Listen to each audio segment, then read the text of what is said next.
Hey guys what's up, this is J R Pradeep और आप देख रहे हैं मेरे चैनल एमएट एजुकेटर्स। तो आज मैं आपको कराने जा रहा हूँ कक्षा 7 का अध्याय 6 है ये भूगोल का।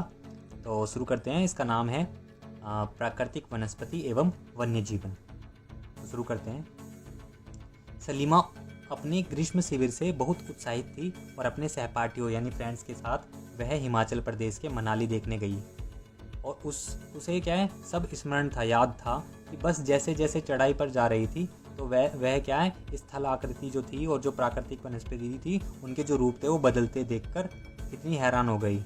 और जो गिरिपाद है उसमें भी स्थित साल एवं जो सागवान के जो घने वन हैं वो धीरे धीरे अदृश्य खत्म हो गए। और जो आगे क्या है, तथा पर्वत की जो ढलानों पर क्या है, पतली नुकीली पत्तियां और शंकु आकार वाली वितान लंबे वृक्ष दिखने लगे। और उसे पता चल गया कि शंकुधारी जो वृक्ष हैं वो थे। और लंबे वृक्षों पर खिले लाल लाल फूलों पर उसका ध्यान गया। और वे क्या है, रोजोडेंड्रोन के फूल थे। और मनाली से अपने आगे रोहतांग दर्रे तक के रास्ते में उसने देखा कि भूमि छोटी छोटी घास एवं कुछ स्थानों पर बर्फ से ढकी थी। आओ कुछ करके सीखें। क्या अब आप बता सकते हैं कि चढ़ाई के साथ सलीमा ने प्राकृतिक वनस्पति में क्या परिवर्तन देखा? तो हिमालय में गिरिपाद से लेकर ऊंचाई तक सलीमा ने किस प्रकार की वनस्पति देखी? तो सलीमा के अवलोकन से हम यह अनुमान लगा सकते हैं कि जो स्थल की ऊंचाई है एवं जो वनस्पति की विशेषताएं हैं वो एक दूसरे से संबंधित है। और ऊंचाई में परिवर्तन के साथ जलवायु में परिवर्तन होता है और तथा इसके कारण जो प्राकृतिक वनस्पति हैं उसमें भी बदलाव आता है। और वनस्पति की जो वृद्धि है वो तापमान एवं नमी पर निर्भर करती है। इसके अलावा यह ढाल एवं मिट्टी की परत की मोटाई जैसे कारकों पर भी निर्भर करती है। इन घटकों में अंतर के कारण किसी स्थान की जो प्राकृतिक वनस्पति है उसकी जो संघनता है एवं प्रकार में क्या है भी परिवर्तन होता है। आमतौर पर जो प्राकृतिक वनस्पति होती है उसको निम्न 3 मुख्य श्रेणियों में वर्गीकृत यानी बांटा गया है। साइड में लिखा हुआ है, आओ कुछ करके सीखें। तो सलीमा की तरह जब आप किसी नए स्थान पर जाते हैं तो आप वहाँ पाई जाने वाली विभिन्न प्रकार की प्राकृतिक वनस्पतियों पर ध्यान दें एवं उन कारकों पर विचार करें जिस कारण ये वनस्पति वहाँ पैदा हुई है। वृक्षों की जो कटाई है, चराई है, नकदी फसलों की जो खेती है, निर्माण कार्यों आदि के लिए में उस क्षेत्र में अगर कोई मानव हस्तक्षेप हुआ है तो उसे लिखें। आगे, आमतौर पर जो प्राकृतिक वनस्पति है उसको 3 मुख्य श्रेणियों में वर्गीकृत किया गया है। तो पहला है वन, जो वृक्षों के लिए उपयुक्त तापमान एवं परिपूर्ण वर्षा वाले क्षेत्र में उगते हैं और इन कारकों के आधार पर सघन एवं खुले वन विकसित होते हैं। दूसरा है घास स्थल, जो मध्यम वर्षा वाले क्षेत्रों में विकसित होते हैं। और तीसरा है कांटेदार झाड़ियाँ। तो जो कांटेदार झाड़ होता है एवं झाड़ियाँ होते हैं केवल शुष्क क्षेत्रों में पैदा होते हैं, जैसे कि राजस्थान। दिखा रखा है चित्र 6.2 में।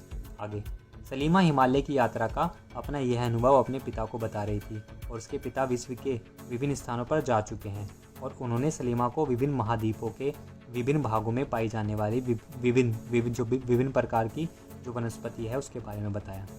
उन्होंने उपध्रुवीय प्रदेशों में शंकुधारी जो वन है, रेगिस्तानों में कटीले कांटेदार जो झाड़ियाँ हैं, आर्द्र प्रदेशों में जो घने उष्णकटिबंधीय दृढ़ काष्ठ वाले वनों के बारे में कई अन्य जानकारी दी। सलीमा जो है समझ गई कि हिमालय के क्षेत्रों में लगभग सभी प्रकार की वनस्पति पाई जाती है और जो भूमध्य रेखा से ध्रुव की ओर जाने पर मिलती है। प्राकृतिक वनस्पतियों के प्रकार में बदलाव का जो मुख्य कारण है वो जलवायु का बदलाव है। आइए हम विश्व की विभिन्न प्रकार की प्राकृतिक वनस्पतियों, उनके गुण एवं वहाँ प्रवास करने वाले अन्य जीवों की जानकारी प्राप्त करें। वन, क्या आप जानते हैं, साइड में लिखा है, क्या आप जानते हैं कि ब्राज़ील है उसके उष्णकटिबंधीय जो सदाबहार वन है वो इतने बड़े हैं, विशाल हैं कि ये पृथ्वी के फेफड़ों की तरह प्रतीत होते हैं। और वहाँ आप बता सकते हैं ऐसा क्यों? उष्णकटिबंधीय सदाबहार वन, इन वनों को उष्णकटिबंधीय वर्षा वन भी कहते हैं। और ये घने वन भूमध्य रेखा एवं उष्णकटिबंधीय के पास पाए जाते हैं। और ये जो क्षेत्र होते हैं गर्म होते हैं और एवं पूरे वर्ष यहाँ अत्यधिक वर्षा होती है। क्योंकि यहाँ का जो मौसम होता है कभी शुष्क नहीं होता, इसलिए यहाँ के पेड़ों की पत्तियाँ पूरी तरह नहीं झड़ती, इसलिए इन्हें सदाबहार कहते हैं। वर्षा जो काफ़ी घने वृक्षों की मोटी जो वितान है उसके कारण दिन के समय भी सूर्य का प्रकाश वन के अंदर तक नहीं पहुंच पाता। आमतौर पर यहाँ दृढ़ काष्ठ वृक्ष जैसे रोजवुड, आबनूस और महोगनी आदि पाए जाते हैं। क्या आप जानते हैं एनाकोंडा विश्व का जो सबसे बड़ा सांप है उष्णकटिबंधीय वर्षा वन में पाया जाता है और यह मगर जैसे बड़े जानवर को मार और खा सकता है।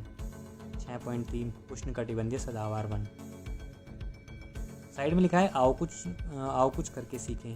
भारत में शीतोष्ण जो सदाबहार वन है, सदाबहार एवं शीतोष्ण पर्णपाती वन है, वो कहाँ पाए जाते हैं और उन राज्यों के नाम बताइए। और भारत में अधिकतर किस प्रकार के वन पाए जाते हैं। अब उष्णकटिबंधीय जो पर्णपाती वन है, उष्णकटिबंधीय पर्णपाती वन जो मानसूनी वन होते हैं, जो भारत, उत्तरी ऑस्ट्रेलिया एवं मध्य अमेरिका के बड़े हिस्सों में पाए जाते हैं, चित्र 6.4 में दिखाया गया है। इन क्षेत्रों में जो मौसमी परिवर्तन होते रहते हैं और जल जो है वो संरक्षित रखने के लिए शुष्क मौसम में यहाँ के वृक्ष पत्तियाँ झाड़ देते हैं। और इन वनों में पाए जाने वाले दृढ़ काष्ठ जो होते हैं वो वृक्षों में साल, सागवान, नीम तथा शीशम है। दृढ़ काष्ठ वृक्ष फर्नीचर, यात्रा एवं निर्माण सामग्री बनाने के लिए बहुत उपयोगी होते हैं। और इन प्रदेशों में आमतौर पर पाए जाने वाले जो जानवर हैं वो है बाघ, शेर, हाथी, गोल्डन लंगूर एवं बंदर आदि। 6.5, 6.6 और 6.8 दिखाया गया है। बाघ।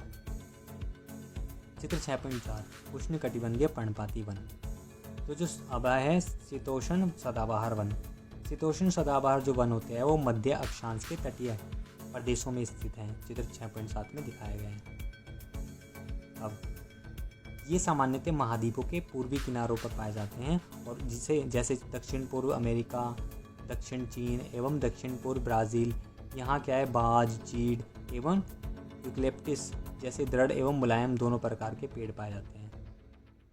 आगे शीतोष्ण पर्णपाती वन।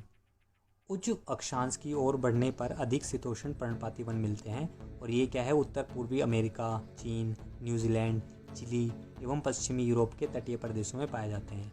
और ये अपनी पत्तियां शुष्क मौसम में झाड़ देते हैं। और यहाँ पाए जाने वाले जो पेड़ हैं बांस, एस, बीच आदि। हिरण, लोमड़ी, भेड़िया यहाँ के आम जानवर हैं। ईजेट तथा मोनाला जैसे पक्षी भी यहाँ पाए जाते हैं, तो चित्र में दिखाए गए हैं साइड में। आगे भूमध्य सागरीय वनस्पति। आप जान चुके हैं कि महाद्वीपों के पूर्व एवं उत्तरी पूर्व किनारों के अधिकांश भाग शीतोष्ण सदाबहार एवं पर्णपाती पेड़ों से ढके हैं और महाद्वीपों के जो पश्चिमी और दक्षिण पश्चिमी किनारे हैं वो भिन्न हैं यानी अलग हैं। यहाँ भूमध्य सागरीय वनस्पति पाई जाती हैं और यह अधिकतर यूरोप, अफ्रीका एवं एशिया के भूमध्य सागर के समीप वाले प्रदेशों में पाई जाती है, इसलिए इसका यह नाम पड़ा है। और ये वनस्पति भूमध्य सागर के बाहरी प्रदेशों जैसे संयुक्त राज्य अमेरिका के कैलिफोर्निया, दक्षिण पश्चिमी अफ्रीका, दक्षिण अमेरिका एवं दक्षिण पश्चिमी आगे क्या है ऑस्ट्रेलिया में पाई जाती हैं। साइड में लिखा है आपने क्या सीखा। आप क्या जानते हैं, भूमध्य सागरीय वृक्ष जो हैं शुष्क होते हैं, ग्रीष्म ऋतु में स्वयं को ढाल लेते हैं और उनकी मोटी जो छाल है एवं जो पत्तियां हैं वाष्पोत्सर्जन को रोकती है, कम करती है। और भूमध्य सागरीय जो प्रदेश हैं उनको फलों की कृषि के कारण विश्व का फलोद्यान भी कहा जाता है। अंगूर के बाग दिखा रखे भूमध्य सागरीय। साइड में लिखा है आओ कुछ करके सीखें। अपने आसपास नरम एवं दृढ़ काष्ठ से बनी हुई वस्तुओं पर ध्यान दें और अपने बड़ों से अपने आसपास के वृक्षों के नाम पता करें। अब ऑस्ट्रेलिया में भी पाई जाती है, ये बता चुका हूँ मैं। इन प्रदेशों में गर्म, शुष्क, ग्रीष्म एवं वर्षा वाली मृदुल शीत ऋतुएं होती हैं और इन क्षेत्रों में आमतौर पर संतरा, अंजीर, जैतून एवं अंगूर जैसे नींबू वृक्ष सिट्रस जो हैं उसके फल पैदा किए जाते हैं। क्योंकि लोगों ने अपनी इच्छानुसार कृषि करने के लिए यहाँ की प्रकृति वनस्पति को हटा दिया है और यहाँ वन्य जीवन कम है। शंकुधारी वन। उत्तरी गोलार्ध के कुछ अक्षांशों 50 से लेकर 70 में भव्य शंकुधारी वन पाए जाते हैं और इन्हें टेंगा भी कहते हैं। ये वन अधिक ऊंचाइयों पर भी पाए जाते हैं और इन्हीं वृक्षों को सलीमा ने हिमाचल में प्रचुर मात्रा में देखा था, हिमालय में। ये लंबे नरम काष्ठ वाले सदाबहार वृक्ष होते हैं और इन वृक्षों के जो काष्ठ हैं उनका उपयोग लुगदी बनाने के लिए किया जाता है, जो सामान्यतः तथा अखबारी कागज बनाने में के काम आती है। नरम काष्ठ का जो उपयोग है वो माचिस एवं पैकिंग के लिए बक्से बनाने के लिए भी किया जाता है। चीड़, देवदार आदि इन वनों के मुख्य जो पेड़ हैं, यहाँ सामान्यतः रजत, लोमड़ी, मिंक, ध्रुवीय भालू जैसे जानवर पाए जाते हैं। क्या आप जानते हैं रूसी भाषा में टेंगा का अर्थ होता है शुद्ध या फिर अनछुआ। ये चित्र दिखा रखे हैं 6.13 शंकुधारी वन, 13.6.13 हिमांचल शंकुधारी वन। उष्णकटिबंधीय घास स्थल भी दिखाए गए हैं। अब घास स्थल पढ़ते हैं। तो उष्णकटिबंधीय जो घास स्थल होते हैं, ये वन भूमध्य रेखा के किसी भी तरफ उग जाते हैं और भूमध्य रेखा के दोनों ओर से उष्णकटिबंधीय क्षेत्रों तक फैले हैं। यहाँ वनस्पति निम्न से मध्य वर्षा वाले क्षेत्रों में पैदा होती है और यह घास काफ़ी ऊंची, लगभग 3 से 4 मीटर की ऊंचाई तक बढ़ जाती है। अफ्रीका का सवाना घास स्थल इसी प्रकार का है और सामान्य रूप से उष्णकटिबंधीय जो घास स्थल है उसमें हाथी, ज़ेबरा, जिराफ, हिरण, तेंदुआ आदि जानवर पाए जाते हैं। आगे है शीतोष्ण घास स्थल।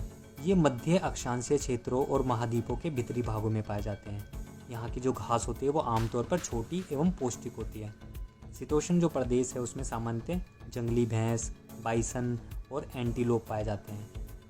कटीली झाड़ियाँ शुष्क रेगिस्तान से ऐसे प्रदेशों में पाई जाती है और उष्णकटिबंधीय रेगिस्तान महाद्वीपों के पश्चिमी किनारों पर पाए जाते हैं। तीव्र गर्मी एवं बहुत कम वर्षा के कारण यहाँ वनस्पतियों की कमी रहती है और विश्व के मानचित्र में रेगिस्तानी प्रदेशों को चिन्हित करें। क्या आप भारत के बड़े रेगिस्तान का नाम बता सकते हैं और रेगिस्तान के कुछ जानवरों के नाम बताइए जिन्हें आप पहले जान चुके हैं। क्या आप जानते हैं विभिन्न प्रदेशों में घास स्थल विभिन्न नामों से जाने जाते हैं। जैसे उष्णकटिबंधीय घास स्थल है, पूर्वी अफ्रीका में सवाना, ब्राज़ील में कंपोस, वेनेजुएला में लानोस। शीतोष्ण जो कटिबंधीय घास स्थल है, अर्जेंटीना में पेपास बोलते हैं, उत्तरी अमेरिका में प्रेयरी, दक्षिण अफ्रीका में वेल्ड्स और मध्य एशिया में स्टेपी और ऑस्ट्रेलिया में डॉन। यदि आप ध्रुवीय प्रदेशों में जाएंगे तो वह स्थान आपको अत्यधिक ठंडा मिलेगा और यहाँ बहुत ही सीमित प्राकृतिक वनस्पति मिलती है। यहाँ केवल कई लाइकेन छोटी झाड़ियाँ पाई जाती हैं और ये अल्पकालिक ग्रीष्म ऋतु के दौरान विकसित होते हैं। इन्हें टुंड्रा प्रकार की वनस्पति कहा जाता है और ये जो वनस्पतियाँ होती है वो यूरोप, एशिया एवं उत्तरी अमेरिका के ध्रुवीय प्रदेशों में पाए जाते हैं। यहाँ के जो जानवर हैं उनके शरीर का जो मोटा फर होता है एवं मोटी जो चमड़ी होती है जो उन्हें ठंडी जलवायु में सुरक्षित रखते हैं। यहाँ पाए जाने वाले जो कुछ जानवर हैं सील, वालरस, कस्तूरी बैल, ध्रुवीय उल्लू, ध्रुवीय भालू और बर्फीली लोमड़ी। सलीमा के पिता ने उसे कुछ घने वनों के लिए चित्र दिखाए और कुछ चित्रों में सलीमा ने देखा कि लोग वृक्षों को काटकर वनों को साफ कर रहे हैं और उसके पिता ने बताया कि स्थानीय लोग कृषि एवं आवास के लिए स्थान चाहते थे, इसलिए उन्होंने वनों को साफ कर दिया। और सलीमा सोचने लगी अगर वनों को साफ कर दिया जाता तो वन्य जीव कहाँ जाएंगे और क्या ये वन पुनः वैसे ही बन जाएंगे। अगर लोग इसी प्रकार पेड़ों को काटते रहे तो भविष्य में पर्याप्त ऑक्सीजन, जलवाष्प, लकड़ी, फल, मेवे आदि कहाँ पाएंगे। क्या आप सलीमा से सहमत हैं और अपने दोस्तों के साथ वनस्पति एवं प्राणी जगत की विविधता में हो रही कमी पर चर्चा करें और इसके संरक्षण के बारे में कुछ सुझाव दें। तो ये चैप्टर कंप्लीट हो गया। अगर किसी को कोई चीज़ ना समझ में आई हो तो प्लीज़ कमेंट करें और अगर ये वीडियो आपको अच्छी लगी तो लाइक करें, शेयर करें, सब्सक्राइब करें और वेट करें मेरी नेक्स्ट वीडियो को जो बहुत जल्दी आने वाली है। तब तक के लिए बाय, धन्यवाद।